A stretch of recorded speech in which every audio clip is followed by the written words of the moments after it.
konsep pendampingan pada pranikah, kepada ibu hamil, dan kepada pasca persalinan sampai di bawah 2 tahun ini sangat berbeda dan harus kita jelaskan dengan teliti agar orang lain kemudian mengerti yang kita maksudkan dan tidak campur aduk.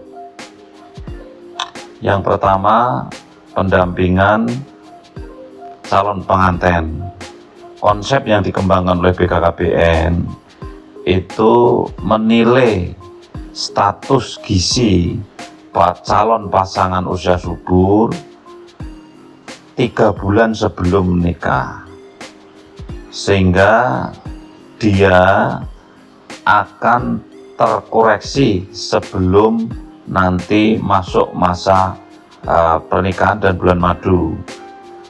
Ini dilatar belakangi oleh banyaknya remaja calon-calon pasangan usia subur yang status gizinya bisa undernutrition atau ada yang sebagian anemia, yang kalau tidak dicegah akan menghasilkan kehamilan stunting.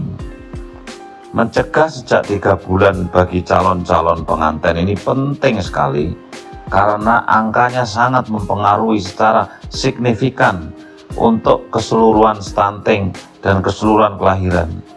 Karena jumlah yang nikah dalam 1 tahun sekitar 2 juta pasangan, dan yang hamil kurang lebih 1,6 juta, hampir sepertiga dari kehamilan keseluruhan seluruh Indonesia berasal dari calon pasangan atau dari pasangan usia subur baru. Inilah strategi yang pertama yang kita kerjakan untuk mencegah dari hulu.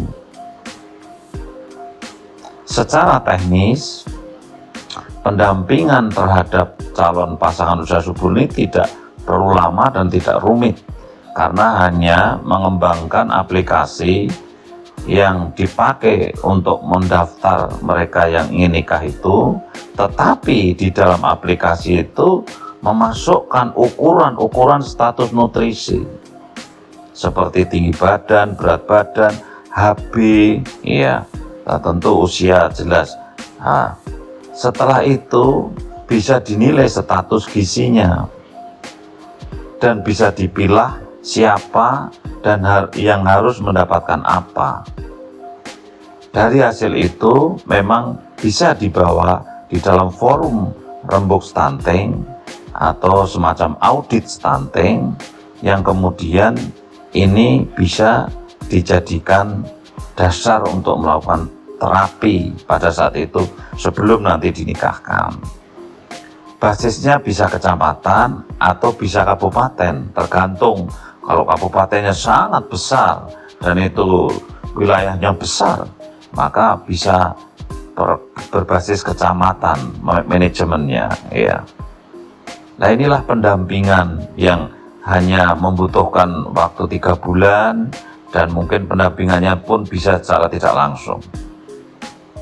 Konsep yang dikembangkan oleh BKKBN itu begitu dia ketahuan anemia, maka kita kirim modul secara virtual yang terkait dengan cara penanganan anemia, minum tablet tambah darah berapa hari, kemudian bagaimana cara minumnya, dan kemudian di mana mendapatkan tablet tambah darah itu. Kemudian penilaian dilakukan setelah melakukan minum tablet tambah darah itu menjelang nikah.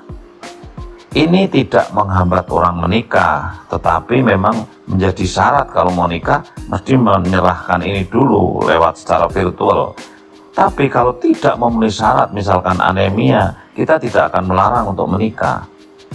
Tetapi kita menyarankan kalau memang tetap anemia, tetap undernutrition, mungkin bisa KB dulu, pakai pil saja yang ringan atau pakai kondom, itu supaya fertilitasnya tetap baik.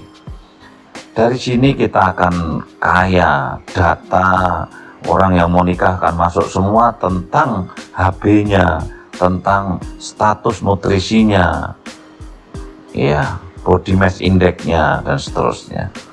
Inilah terobosan yang harus kita lakukan dalam pendampingan calon pasangan usia subur, dan kita melakukan sesuatu yang belum dilakukan. Sekali lagi, kita melakukan sesuatu yang belum dilakukan karena kita ingin ada terobosan, inovasi, dan penurunan stunting secara signifikan menjadi 14%. Kalau seandainya kita tidak melakukan hal baru, business as usual, saya yakin tidak akan ada perubahan. Dan kalau BKKBN tidak diperkenankan melakukan hal yang baru, maka tidak ada gunanya BKKBN ditunjuk menjadi ketua percepatan dan tidak melakukan hal baru. Itulah pentingnya kita perjuangkan pendampingan pranikah. Mohon untuk kemudian direnungkan, kemudian dicari cara agar ini menjadi lebih inovatif, menjadi lebih mudah dipahami oleh orang lain dan bisa dilaksanakan dengan baik.